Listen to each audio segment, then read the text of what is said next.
ஒரு 20 வருஷத்துல அந்த சமூகம் வந்து மிகப்பெரிய ஒரு மாற்றங்கள் எப்படி இன்னைக்கு வந்து வரலாறு பேசி மிகப்பெரிய அளவுக்கு ஒரு இடத்துக்கு முன்னேறிட்டாங்க. இப்போ வந்து ரவுடி விஷயத்துலையும் ஓரளவுக்கு குறிப்பிட்ட ஸ்டேஜுக்கு வந்து அவங்க வந்து அடிக்கு அடி, வன்முறைக்கு வன்முறை, வெட்டுக்கு வெட்டுன்னு சொல்லி மிகப்பெரிய அளவுக்கு அவங்க ஃபார்ம் ஆயிட்டாங்க. இதே போல் உயிர் பலிகள் தடுக்கணும் அப்படிங்கிற விஷயத்தில் நம்ம வந்து முன்னெடுத்தோம்னா உண்மையான மாற்றங்கள் வேணும்னா இந்த பட்டியல் வெளியிட்ட விஷயத்தை கைவிட்டு என்ன பண்ணாங்க, அந்த இருக்கிற இடஒதுக்கீட்டை வந்து முழுக்க பயன்படுத்தி கோர்ட்டில் போய் கேஸ் போட்டு அவங்களுக்கு உள்ள அந்த இடஒதுக்கீடை வந்து முழுமையாக அவங்க நிரப்பத்திருக்கும். டிஎன்பிஎஸ்சி எக்ஸாம் மூலியமாகவும் இதுமாதிரி தொழில் வாய்ப்புகளை அப்போ வந்து ஸ்கில் லேப்னு சொல்லக்கூடிய பல்வேறு இந்த அரசு நடத்தக்கூடிய முதல்வர் திட்டங்கள் நடத்தக்கூடிய அது வந்து முழுமையாக பங்கு பெற்று முழு பயனை அடையணும். அப்படி அடைஞ்சாங்கன்னா மிகப்பெரிய அளவுக்கு அவங்க வந்து ஒரு அதிகாரமிக்க அரசு பணிகளை வந்து போகிறதுக்கு வாய்ப்பு இருக்குது. தொழில் துறையில் முன்னேறதுக்கு வாய்ப்பு இருக்குது. இப்படியாக போனால் மட்டும்தான் அவங்க வந்து ஒரு சம வாய்ப்பு அவங்களுக்கு கிடைக்கும். இந்த ரவுடியை வளர்த்து விட்டு இது மாதிரி அவங்க சாவடிச்சுட்டு அவங்க குடும்பத்தை அம்போன்னு விட்டுட்டு வெறும் ஊர்வலம் போய் ஒரு 1000 பேர் 2000 ஊர்வலம் போய் மாஸ்க் காட்டுறது வந்து எந்த ஒரு சமூக மாற்றத்தையும் ஏற்படுத்த ஆரம்பிச்சது கோரிக்கை வைக்கிறேன். அரசு உடனே வந்து நெல்லை பகுதியில் அந்த தென் தமிழகத்தில் ஒரு பீஸ்ஃபுல் கமிட்டியை அமைச்சு முக்குளத்தோர்களுக்கும் தேவேந்திர வேளாளர்களுக்கும் நாடாருக்கும் தேவேந்திர வேளாளருக்கும் இருக்கிற அந்த குடும்ப பகை, அந்த பண்ணையார் குரூப்பு, இவங்க பசுபதி பண்ணையின் குரூப்பு, அதே மாதிரி வந்து முக்குளத்தோருக்கும் இவங்களுக்கும் உள்ள அந்த ஜாதி சார்ந்த அந்த பிணக்குகளை வந்து ஒரு முடிவு கொண்டு வரணும்.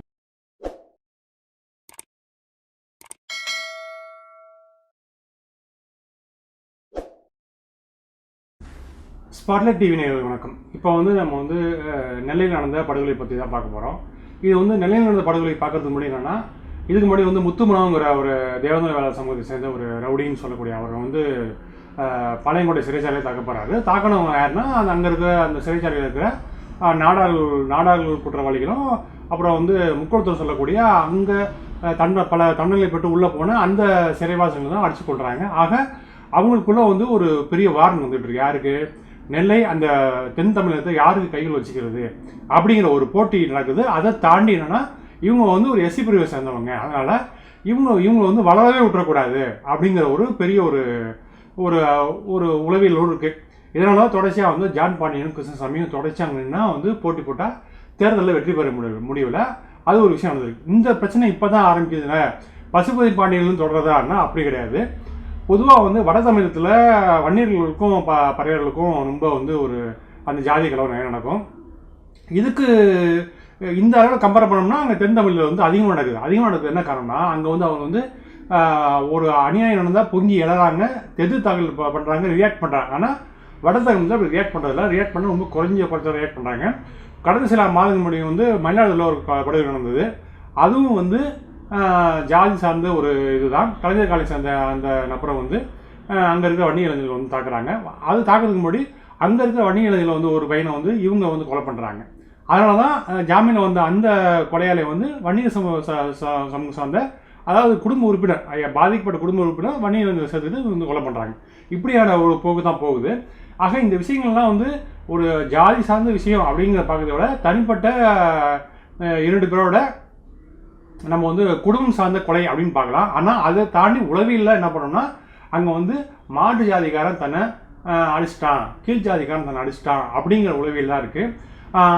இதை தாண்டி இங்கே நடக்கிற பல பிரச்சனைகள் பார்க்கணும்னா பொதுவாக யார் தாக்குனாலும் பதில் தாக்குதலுக்கு வந்து ஆள் அடிக்கிறது அல்லது வெட்டுறது குத்துறது நடக்கும். ஆனால் குறிப்பாக தலித்தில் தாக்குனா என்னென்னா அடிக்கிறத தாண்டி கொலை பண்ணுற ஒரு ஸ்டேஜுக்கு வந்து போகிற உளவியல் இருக்குது. அதையும் நம்ம புரிஞ்சுக்கணும். சரி, இப்போ வட தமிழ்நாட்டில் வந்து ஜாதி கலவரம் கம்மியாக இருக்குது, தென் தமிழ்நாட்டில் வந்து ஜாதி கலவரம் அதிகமாக இருக்குது. காரணம் என்னென்னா அங்கே வந்து கிட்டத்தட்ட ஒரு 150 வருஷமாகவே அந்த பல உரிமைகளுக்காக தேவேந்திர வேளாளர் சமூகம் வந்து போராடிட்டு இருக்காங்க. நாடா சமூக இளைஞர்கள் வந்து போராடினாங்க. நாடா சமூக இளைஞர்கள் என்ன பண்ணாங்க, ஒட்டுமொத்தமாக அந்த மளிகை கடை அப்புறம் வணிகத்தில் ஈடுபட்டு அவங்க வந்து தன்னை வந்து தினமும் வந்து அந்த மக்களை வந்து நாடக்கூடிய அவங்க எதிர்பார்த்து அவங்க அன்றாடவாதிகளை வந்து கலக்கக்கூடிய தொழிலை மேற்கொண்டதால குறிப்பாக மளிகை கடை, ஜவுளி கடை, இப்படி பல்வேறு தொழிலில் ஈடுபடுறதாசி அவங்கள வந்து தவிர்க்க முடியாத சக்தியாக அந்த தீண்டாமைங்க விஷயம்லாம் வந்து தாண்டி அவங்க வந்து ஒரு வணிகத்தில் ஈடுபட்ட அவசியம், மளிகை கடை, அந்த ஆடை தொழில், பல்வேறு தொழிலில் ஈடுபட்ட அவசியம் அவங்க என்னென்னா தவிர்க்க முடியாத சக்தியாக அந்த தீண்டாமை குழுமையை தப்பிச்சிட்டாங்க. இது வந்து யதார்த்தம். அதே போல் இன்றைக்கி தேவேந்திர வேளாளர்கள் என்ன பண்ணுறாங்கன்னா அவங்கள வந்து எப்படி முக்குளத்தோர், உடையார், பல சமூகம் வந்து எப்படி ஜாதி பிரிவு பேசுகிறாங்களோ அவங்களும் வந்து இப்போ தேவேந்திர வேளாளர்கள் வந்து ஜாதி பிரிவை பேசி தன்னை வந்து ஒரு ப்ரொமோட்டான விஷயங்கள் தங்களை வந்து ப்ரொமோட் பண்ணிக்கிட்டாங்க. அந்த வரலாற்று அடிப்பில் அவங்க கொஞ்சம் முன்னுக்கு வந்துட்டாங்க. இப்போ அதன் பின்னாடி வந்து ஜான் பாண்டியன், கிருஷ்ணசாமி, அதுக்கு முன்னாடி வந்து அந்த பசுபதி பாண்டியன், அப்படி பல வந்து என்ன பண்ணுறாங்கன்னா அடிக்கு திருப்பி அடி, வந்து நீ கொலை பண்ண நானும் கொலை பண்ணுங்கிற ஸ்டைலில் வந்து ஒரு மாதிரி ஒரு பேலன்ஸான ஒரு சுச்சுவேஷனை கொண்டாந்து வச்சுட்டாங்க. ஆனால் அதையெல்லாம் தாண்டி இப்போ என்னென்னா இந்த கொலைகளை வந்து தவிர்க்கப்பட வேண்டியது அதெல்லாம் மாற்றுக்கிறது. ஆனால் என்னென்னா இப்போ வந்து இந்த கொலை தவிர்க்கப்பட வேணும்னா அந்த பசுபதி பாண்டியன் குரூப்பு அப்புறம் அந்த பண்ணையார் குரூப்பு 2 குரூப்லேயும் உட்காந்து பேசி ஒரு பேச்சுவார்த்தை நடத்தி கொலை நடந்த வரைக்கும் போதும், ஒரு 50 கொலைங்கிறாங்க 80 கொலை நடந்த வரைக்கும் போதும், இனிமேல் கொலைங்கிற செய்தி போவேன்னு சொல்லி காவல்துறை வந்து பேச்சுவார்த்தை நடத்த முடியும். நாடக சமூகம் வந்து மிகப்பெரிய செல்வந்தராகவும் இருக்காங்க, அரசியல் பெண்புணம் இருக்குது. ஆனால் தேவேந்திரர்களுக்கு அந்த அளவுக்கு அரசியல் பெண்புணம் இல்லை. இப்போ இவங்க வந்து என்ன பண்ணுறாங்கன்னா தன்னை வந்து நாடார் மேலே தன்னை உயர்ந்த சங்கமாக நம்ம மதிக்கணும்னு நினைக்கிறாங்க. இவங்க என்ன பண்ணுறாங்கன்னா தன்னை கீழ் ஜாதி யாராவது கல்யாணம் பண்ணால் அந்த அவங்கள போய் அடிக்கிறது, தன் சமூக தலைவர் யாராவது இழிவாக பேசலாம், ஜாதி இழிவாக பேசலாம், அவங்க வீட்டுக்கு போய் மிரட்டுறது அப்படின்னு விஷயங்களை ஒரு 10 சமூகம் பண்ணியிருக்காங்க. திருவாரூரோட இப்போ மிகப்பெரிய அளவுக்கு ஆகியவங்களை வந்து சில பேர் மிரட்டியிருக்காங்க. யார் தேவ இளைஞர்கள், அந்த சமூகத்தை சேர்ந்து இளைஞர்கள் வந்து மிரட்டியிருக்காங்க. இவங்க என்ன பண்ணாங்கன்னா தான் ஆதிக்க சமூகமாக காத்தணும், முக்குளத்தூர் மாரி பெரிய ஆள் ஆகணும்னா எந்த சமூகம் இருந்தாலும் சரி, மாட்டு சமூகம் யாரும் நம்ம மட்டும் போலத்தானோ அவங்கள வந்து உயிர் பயத்தை ஏற்படுத்தணும், ரவுடிசம் பண்ணணும், நம்மளும் வந்து அவங்கள மாரி அடக்குமுறை செய்யணும்னு சொல்லிட்டு செஞ்சுருக்காங்க. சில பேர் காதல் திருமணங்களோட சில பேர் கொண்டு இருக்காங்க, ஆணவ பண்ணியிருக்காங்க. ஆக இந்த செயல் தான் போயிட்டுருக்கு. இதை வந்து அவங்க சமூக விடுதலைன்னு நினைக்கிறாங்க. அது வந்து அந்த உளவியலை நம்ம மாற்ற வேண்டியது இருக்குது. இருந்தாலும் அவர்களுக்கு இப்போ வந்து ஏன்னா 100கணக்கான ஜாதி படங்கள் வந்திருக்கு. இப்போ வந்து ரஞ்சித்தும் வந்து மாரிதாசும் மாரி செல்வராஜும் படங்கள் இருக்க வச்சு இவங்க பலர் வந்து வயிற்றுல வாங்கி அடிச்சுக்கிறாங்க. ஏன்னா அதுதான் அந்த ஒரு விஷயம்.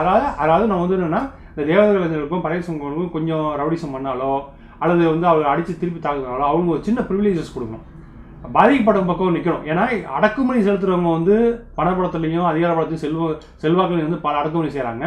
எதிர் தாக்குதல் போடுறவங்கள இவங்களுக்கு கொஞ்சம் நம்ம சப்போர்ட் இருக்க வேண்டிய சொல்லிருக்கு. ஏன்னா கலவரத்தை வந்து நம்ம வந்து தவிர்க்கணும், கொலைகளை அவங்க வந்து நம்ம வந்து ஆதரிக்கிறோம். ஆனாலும் இவர்கள் பக்கம் இருக்கிற நியாயத்தையும் நம்ம பார்க்க வேண்டிய ஒரு சூழல் இருக்குது. ஆக இந்த முத்துமனவும் இந்த தீபக் ராஜாவும் குற்றவாளி வந்து ரவுடி தான், அதில் வந்து நம்ம மாற்றக்கிறது இல்லை. ஆனாலும் அவர்கள் வந்து இன்னைக்கு கொலை கொண்ட பிறகு அவங்க குடும்பத்தில் போய் யாரும் வந்து பெரிய அளவுக்கு உதவி பண்ணலை, யாரும் போய் பார்க்கலாம். ஆனால் இவங்க வந்து பலருக்கு உதவி செஞ்சுருக்காங்க, தன்னை வந்து தலைவராக காட்டிக்கிறதுக்காக பல திருமணங்களுக்கு போயிருக்காங்க, பலருக்கு சின்ன சின்ன உதவிகள் பண்ணியிருக்காங்க. எங்கெல்லாம் மக்கள் பாதிக்கப்பட்ட உடனே போய் நின்று இருக்காங்க, அவங்களுக்கு ஆதரவாக அவங்க வந்து சில தாக்குதல் சம்பவங்கள் ஈடுபட்டிருக்காங்க. ஆனால் அப்படி இருந்தும் இந்த குறிப்பிட்ட காலகட்டத்தில் நீங்கள் ஒரு வாரம் ஆகுதுன்னா அவங்க வீட்டுக்கு போய் யாரும் ஆதரவு தெரிவிக்கல. ஆனால் என்னென்னா ஊர்வலம் நடந்ததுன்னா பைக்கு 300 ரூபா பைக்கில் பெட்ரோல் போட்டு வந்து ஊர்னு இது பண்ணுறது, ஒரு கலவர சூழலை ஏற்படுத்துறது, சத்தம் போடுறது, இப்படியான அநாகரிக விஷயம் செயல்படுறாங்களே தவிர அவங்க குடும்பத்துக்கு போய் உதவி பண்ணுறது, அவங்க வந்து டெத்தில் போய் ஆதரவாக நிற்கிறது, இப்படி விஷயம்லாம் பண்ணல. கூட்டம் கூடி கூட்டத்தில் கூட கோயந்தா போட்டு கலவரத்தை கல்லறியுது, அதில் மாஸ்க் காட்டுறது அப்படிங்கிற கலைஞராங்க தவிர ஆனால் உருப்படியான விஷயங்களை எதுவும் பண்ணுறதில்ல. இப்போ தேவேந்திர இளைஞர்கள் வந்து கத்தி கொலைக்கு கொலை அப்படிங்கிற விஷயத்தை சமூக மாற்றத்தை ஏற்படுத்த விட அவங்க என்ன பண்ணலாம்னா இன்றைக்கி பெரும்பகுதியில் அவங்க வந்து விவசாயிகளாக இருக்காங்க. நெல், பல கோதுமை, அதாவது பருத்தி பல பயிர்கள் உற்பத்தி செய்கிறாங்க. அவங்க என்ன பண்ணணும்னா இன்றைக்கி வந்து நேரடியாக வந்து அரிசி கடை பல இடங்களில் தொடர்ச்சியாக அரிசி கடை வச்சு பெரிய அளவுக்கு முன்னேறலாம். ஏன்னா அவங்க வந்து போய் விற்கிறாங்க, இடைத்தரகர்கள்ட்ட கொடுக்குறாங்க, இடைத்தரகர்கள் வந்து பெரிய அளவுக்கு லாபம் வச்சுட்டு போயிடுறாங்க. அப்புறம் கொள்முதலில் போய் கொடுக்குறாங்க, பல இடங்களில் வந்து அது அரிசியை வாங்கி வெளில போட்டு வீணடிக்கிறாங்க. அப்படி இல்லாமல் இவங்க வந்து என்ன பண்ணுறாங்கன்னா எவ்வளோ இப்போ ஒவ்வொரு கூட்டத்துக்கும் ஆர்ப்பாட்டத்துக்கும் போராட்டத்துக்கும் பல லட்சம் செலவு பண்ணுறாங்க, பல விஷயங்கள்லாம் பண்ணுறாங்க. இப்போ வந்து முத்துமனம் ஊர்வலத்தும் சரி, இப்போ நடந்த தீபக் ராஜா ஊர்வலத்தும் சரி, இப்படி பல்வேறு ஜாதி சங்க கூட்டங்களை வந்து மிகப்பெரிய அளவுக்கு செலவு பண்ணுறாங்க. அப்படி இல்லாமல் என்ன பண்ணுறாங்கன்னா வந்து இப்போ டிஎன்பிசி எக்ஸாம் நடக்குது, குரூப் 1 குரூப் 4 நடக்குது, அதில் வந்து அதிகப்படியாக மாணவர்கள் பங்கேற்கிறதுக்கான பயிற்சி நிலையம் வைக்கிறது. அப்புறம் வந்து அவங்க உற்பத்தி பண்ணுற விவசாயம் பெரிய அளவுக்கு நிலவுடைமையாளர் இருக்காங்க, இன்றைக்கி சிறு நிலவுடைமையாளர் அதிகமாக இருக்காங்க. அப்புறம் வந்து அரிசி உற்பத்தி பண்ணுறது, பருத்தி, இது மாதிரி பல பயிர்கள் உற்பத்தி பண்ணக்கூடிய நிலைமையில் இருக்காங்க. அவங்க வந்து என்ன இடைத்தரகர்கள் நம்பி ஏமாறாமல் அவங்க ஒற்றுமையாக இருந்து அந்த அரிசியை வந்து நிறைய விற்பனைக்கு கொண்டு போகிறதுக்கு பண்ணலாம். அப்புறம் வந்து இன்றைக்கி முக்குளத்தூர் சமூகம் சார்ந்த பலர் வந்து நான்வெஜ் ஹோட்டல் வச்சு நடத்தி பெரிய அளவுக்கு சம்பாதிக்கிறாங்க. அதே மாதிரி இவங்களும் வந்து பல நகரங்களில் வந்து நான்வெஜ் ஹோட்டலில் ஓப்பன் பண்ணலாம், அவங்க கிராமப்புற சாலை ஓரங்களை ஓப்பன் பண்ணலாம், மாட்டு சமூகத்தில் வந்து இது பண்ணி அவங்க நல்லா லாபம் சாதிங்க. இந்தமாரி தொழிலில் ஈடுபடலாம். இதேமாதிரி அப்புறம் வந்து இன்றைக்கி இருக்கிற இந்த ஸ்கில் டெவலப்மெண்ட் சொல்லக்கூடிய அந்த அதே மாதிரி விஷயங்களை பயன்படுத்திக்கிட்டு வெளிநாட்டுக்கு போகலாம். இப்போ வந்து ஐஐடி படித்தவங்களுக்கோ ஒரு மாதிரி வேலை வாய்ப்பு இருக்குது. அதுமாதிரி ஐடி படித்தவங்களுக்கு மிகப்பெரிய அளவுக்கு ஒரு லேபர் தேவைப்படுது. அவங்க சம்பளம் வந்து குறைந்தபட்சம் 20 ரூபா வரைக்கும் சம்பளம் பெறக்கூடிய தகுதி உள்ள ஒரு வேலை வாய்ப்பு அதிகமாக இருக்குது. அப்போ அதேமாதிரி நாட்டில் வந்து 8வது பட்டா படிக்கிறவங்க வந்து அதேமாதிரி நாட்டில் வந்து அங்கே எங்கெங்கெல்லாம் வந்து இதுமாரி ஸ்கில்டு லேபர் தேவைப்படுறாங்களோ அதேமாதிரி விஷயங்களுக்கு வந்து அவங்கள பயிற்சி பண்ணி அவங்கள அனுப்புறது, டிஎன்பிஎஸ்சி எக்ஸாமில் வந்து அவங்க வந்து அந்த பயிற்சி கொடுத்து அவங்க வந்து எஜுகேஷன் இதில் இன்ஸ்டியூஷன் நடத்தி அவங்க வந்து முன்னேற்றுறது அப்படிங்கிற விஷயத்த பண்ணாங்கன்னா அவங்க வந்து எப்படி நாடா சமூகம் இன்றைக்கி வந்து அந்த தீண்டாமை அந்த இதுலேருந்து விலகி வந்து இப்போ சமூகத்தில் கலந்தாங்களோ அதுமாதிரி இவங்களும் கலக்கணும்னா இவங்க என்ன பண்ணோம், இன்றைக்கி இருக்க அரசு பணிகளையும் தொழிலையும் குறிப்பாக அரிசி கடை அப்புறம் வந்து ஹோட்டல் பிஸ்னஸில் வந்து பெரிய அளவுக்கு இறங்கினாங்கன்னா உடல் உழைப்பு செய்யக்கூடிய மிகப்பெரிய சமூகமாக இருக்காங்க.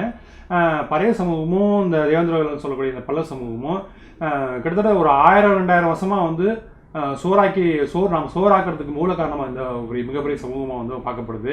வணிக சமூகம் அப்படி தான் மிகப்பெரிய ஒடுக்குமுறைக்குள்ளாக்கி அவங்க வந்து இங்கே மீண்டு வந்துட்டாங்க. அதே மாதிரி சமூகம் முன்னேறணும்னா இப்போ அந்நிய சமூகம் வந்து அதிகப்படியான அளவுக்கு அரசு வேலைகளில் இடம்பெற்றிருக்காங்க. அதுமாதிரி முக்குழுத்த சமூகம் வந்து அதிகமாக வந்து ஐடி தொழில் வேலை பார்க்குறாங்க.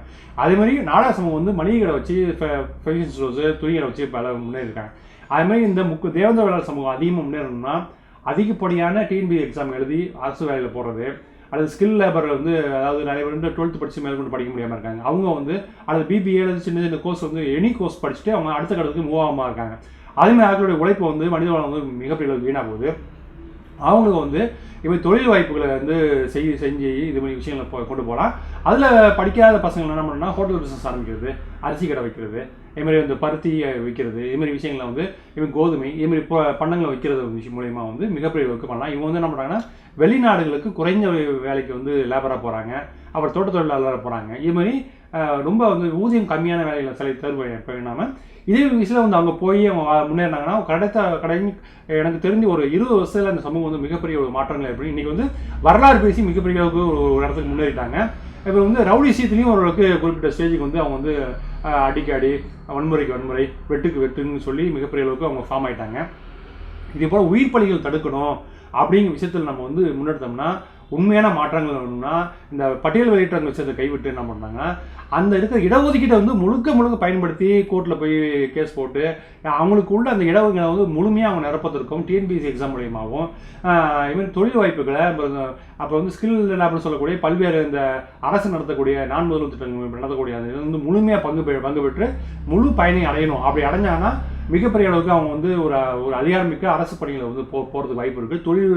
தொழில் துறையில் முன்னேறதுக்கு வாய்ப்பு இருக்குது. இப்படியாக போனால் மட்டும்தான் அவங்க வந்து ஒரு சம வாய்ப்பு அவங்களுக்கு கிடைக்கும். அவங்க வந்து இந்த தீண்டாமை அந்த இழிவாக பார்க்குறவங்களாம் மாறும். அந்த விஷயத்தை பண்ணாமல் வெறும் அறிவாளை எடுத்துகிட்டு 20 கோடி 30 கோடி பண்ணிக்கிட்டு எந்த ஒரு மாற்றத்தையும் ஏற்படுத்த முடியாது. ஒரு 10 வருஷம் ஒரு ரவுடி வாழலாம், அடுத்த 10 வருஷத்தில் அவங்க போட்டுருவாங்க, அப்புறம் வேற ஒரு ரவுடி வாழ்வாங்க. இப்போ வந்து ஒரு இங்கே நாடா சம்பளத்தில் ஒரு 20 பெரிய அமைப்புகளும் இங்கே தேவதா அங்கே ஒரு 20-10 அமைப்புகளும் இருக்காங்க. இவங்களுக்கு அதிகார பலம் இருக்குது, பணபலம் இருக்குது. ஆனால் இவங்கள்ட்ட வந்து அதிகார பலம் இல்லை, பணபலமும் கிடையாது. ஆக இப்படியா விஷயங்கள்லாம் பார்க்கக்குள்ள இந்த இது ஒரு ஸ்டேஜ், இது பண்ணிட்டாங்க, இது முடிஞ்சிச்சு. அப்புறம் வந்து வரலாறு பேசிட்டாங்க, முடிஞ்சிச்சு. இப்போ அடுத்தது வந்து தொழிலில் பங்கு பெறுறதும் அரசாங்க தொழிலில் பணிகளில் வந்து எப்படி உள்ள போகிறது, டிஎன்பிஎஸ்சி எக்ஸாமை வந்து எப்படி பயன்படுத்திக்கிறது, இது போன்ற பல்வேறு தேர்வு முறை எப்படி முன்னேறி உள்ள போகிறதுங்க விஷயத்த வந்து அங்கே உள்ள அமைப்புகளும் இயக்கங்களும் முன்னெடுத்து கொண்டு போகணும். அதை விட்டு இந்த ரவுடியை வளர்த்து விட்டு இது மாதிரி அவங்க சாவடிச்சுட்டு அவங்க குடும்பத்தை அம்போன்னு விட்டுட்டு வெறும் ஊர்வலம் போய் ஒரு 1000 பேர் 2000 ஊர்வலம் போய் மாஸ்க் காட்டுறது வந்து எந்த ஒரு சமூக மாற்றத்தையும் ஏற்படுத்தாத விஷயத்தை கோரிக்கை வைக்கிறேன். அரசாங்கம் தேவேந்திர வேளாளர்களுக்கு ஆதரவாக செயல்படணும். இப்போ அவங்களுக்கு எதிராக இருக்கக்கூடிய அவங்களுக்கு வந்து அடக்குமுறை அந்த உளவியல் சார்ந்த விஷயங்களில் வந்து அங்கே குறிப்பாக இருக்கிற மாட்டு சமூகத்தில் தொடர்ச்சியாக அவங்க வந்து இன்னலுக்கு உள்ளாகிறாங்க. பல அச்சுறுத்தல் இருக்குது. அந்த விஷயங்களை களையறதுக்கும் இந்த பண்ணையார் குரூப்புக்கும் இங்கே வந்து பசுபதிகள் ஒரு குரூப் ஆதரவாளர்கள் உள்ள இந்த பிரச்சனையை வந்து கூப்பிட்டு பேச்சுவார்த்தை நடத்தி தேவைப்பட்டால் இங்கே ஒரு 10 பேர் அந்த சுட்டு கொள்ளலாம், தப்பு இல்லை. அப்படி ஏதாவது பண்ணி இந்த விஷயங்களை வந்து ஒரு முடிவுக்கு கொண்டு வரணும். இப்போ தனிப்பட்ட 2 ஆதரவாளருக்கு உள்ள இந்த பிரச்சனை வந்து என்னென்னா ஒரு ஜாதி கலவரமாக மாறுது. ஜாதி கலவரம் மாறினா இதை வந்து பாஜக போன்ற தீய சக்திகள் வந்து தவறாக பயன்படுத்திக்க வாய்ப்பு இருக்குது. இங்கே இருக்கிற பல்வேறு ஜாதி அமைப்புகளும் ட்விட்டரு சமூக வலைதளங்களில் தவறான ஒரு இதை வந்து பரப்பிக்கிட்டு இருக்காங்க. இந்த ஜாதியை இந்த அறிவால் கலாச்சாரம் இந்த வன்முறை கலாச்சாரம் வந்து என்றைக்குமே தீர்வாக அமையாது. இன்றைக்கி போதைப் பொருளும் அந்த குடியும் அதிகமாகிடுச்சு. பல்வேறு போதைப் பொருள் வந்து பல்வேறு வடிவங்களில் வந்து அதிகமாகிடுச்சு. ஏற்கனவே வந்து வேலையில்லா திண்டாட்டம் அதிகமாக இருக்குது, வறுமை அதிகமாகிட்டே இருக்குது. இந்த சூழலெல்லாம் மாற்றணும்னா அரசாங்கம் தலையிட்டு ஒரு தீர்வு கண்டு அந்த 2 தரப்பு இளைஞர்களையும் வந்து சமாதானப்படுத்தி ஒரு பொது நல்லிணக்கத்தை ஏற்படுத்த ஒரு கூட்டத்தை போட்டு 2 தரப்பையும் வந்து கூட்டு பேச்சுவார்த்தை நடத்துங்கிற ஒரு கோரிக்கை வைக்கிறேன். இதுபோல் சமூக பதற்றத்தை எல்லா இடங்களிலும் இருக்குது. குறிப்பாக வந்து திருவண்ணாமலை, வேலூர், பல இடங்களில் வந்து சின்ன சின்ன ரவுடிகள் அட்டகாசம் தாங்க முடியல. புழல் பகுதி, பல ஏரியாக்களிலும் சின்ன சின்ன ரவுடிகள், அதாவது 20-25 வயசு ரவுடிகள் வந்து ட்ரெயினில் ஏறி கலவரம் பண்ணுறது, ஏரியாவில் வந்து வெட்டுறது, மார்க்கெட்டில் ரவுடித்தனம் பண்ணுறதுன்னு விஷயங்கள் பண்ணிகிட்டு இருக்காங்க. காவல்துறை எல்லாம் வந்து ஆரம்பத்திலே கண்டுபிடிச்சி அடக்கணும். ஒவ்வொரு குற்றவாளிகள் என்னன்னா 26 வழக்கு, 36, 30 வழக்கு, 40 வழக்கு சொல்லப்படுது. எப்படி இந்த அளவுக்கு வழக்கு அவங்க மேலே பதிவு விடுறாங்க? 2வது வழக்கு, 3வது வழக்கு பதிவு பண்ணி அவங்க வந்து ரொம்ப அடக்குமுறை, ரொம்ப அடக்கி அவனை ஒடுக்கி வச்சிடணும். அப்படி இல்லாமல் எப்படி வந்து 20 சம்பவங்கள் பண்ணுற அளவுக்கு, 20 மேலே வழக்கு பதிவு பண்ணுற அளவுக்கு எப்படி காவல்துறை வந்து அந்த விஷயத்தில் கொண்டு போகிறாங்க விஷயம் ஆச்சரியமாக இருக்குது. ஆக இதற்கு பின்னாடி வந்து காவல்துறையோட அஜாகிரதை போக்கும், அங்கே இருக்கிற லோக்கல் அரசியல் பின்னணி இருக்கிறத நம்ம உணர முடியுது. இன்னமும் பல இடங்களில் வந்து போதைப்பொருள் தடுக்கப்படலை. அந்த போதைப்பொருள் மூலம் வருமானம் தான் ரவுடிகள் வளர்வதற்கும் அவங்க வந்து ஜாமீன் பெறுவதற்கும் வழக்கறிஞர் போது 10 லட்சம் 5 லட்சம் கேஸ் செலவு பண்ணி வெளில வராங்க. பலருக்கும் லஞ்சம் கொடுக்குறாங்க. சிறையிலையும் பல சலுகைகளை பெறதுக்கு அந்த பணம் வந்து மிகப்பெரிய அளவுக்கு உதவி வந்து அவங்களுக்கு புரியுது. ஆக அவங்க பணம் வந்து தவறான வழியில் பணம் வருது. அதோட விஷயங்களால தான் வந்து அவங்க வந்து பல குற்றச்சம்பவம் போயிடுறதுக்கும், அந்த கொலைகள் பண்ணுறதுக்கும், இந்த விஷயங்களுக்கும் பணம் தான் மிகப்பெரியதாக இருக்குது. இதே போல் இங்கே இப்போ தமிழ்நாட்டில் மிகப்பெரிய அளவுக்கு குறிப்பாக தென் தமிழகத்துலையும் சென்னையிலையும் பல பகுதியில் வந்து காசு கொடுத்தா கொலை பண்ணுற கும்பல் வந்து அதிகமாகிட்டு இருக்காங்க. அவங்கள வந்து களை எடுக்கணும்னா என்கவுண்டர் போடல, தப்பே இல்லைங்கிற விஷயத்த சொல்கிறேன். காவல்துறை இந்த இளைஞர்களை வந்து நல்வழிப்படுத்தணும். 20-30 கேஸ் வர வரைக்கும் அந்த ஒரு இளைஞர்களை வந்து விடக்கூடாது. 5வது கேஸு 3வது கேஸே முடக்கி போடணும் விஷயத்த நான் வைக்கிறேன். அரசாங்கம் நல்ல ஒரு முடிவெடுக்கணும். காவல்துறை வந்து கண்காணிக்கணும். காவல்துறையும் ஜாதி ஆர்வம் செயல்பட ஆட்கள் நிறைய பேர் இருக்காங்க. பணம் வாங்கிட்டு செயல்பட ஆட்கள் நிறையா இருக்காங்க. அதனால தான் ஒவ்வொரு இளைஞர்களும் 20 குற்ற வழக்கு சம்பந்தப்படக்கூடிய ஒரு சூழல் வந்து உருவாகுது. அரசு உடனே வந்து நெல்லை பகுதியில் அந்த தென் தமிழகத்தில் ஒரு பீஸ்ஃபுல் கமிட்டியை அமைச்சு முக்குளத்தூர்களுக்கும் தேவேந்திர வேளாளர்களுக்கும் நாடாருக்கும் தேவேந்திர வேளாளருக்கும் இருக்கிற அந்த குடும்ப பகை, அந்த பண்ணையார் குரூப்பு, இவங்க பசுபதி பண்ணையன் குரூப்பு, அதே மாதிரி வந்து முக்குளத்தூருக்கும் இவங்களுக்கும் உள்ள அந்த ஜாதி சார்ந்த அந்த பிணக்குகளை வந்து ஒரு முடிவு கொண்டு வரணும். இனி நடக்கிற கொலை வந்து தனிப்பட்ட கொலையாக இருக்கிறது, ஜாதிங்கிற சாயம் பூசக்கூடாத அளவுக்கு ஒரு சூழ்நிலை உருவாக்கும் விஷயத்தை கோரிக்கை வைக்கிறேன். நன்றி, வணக்கம்.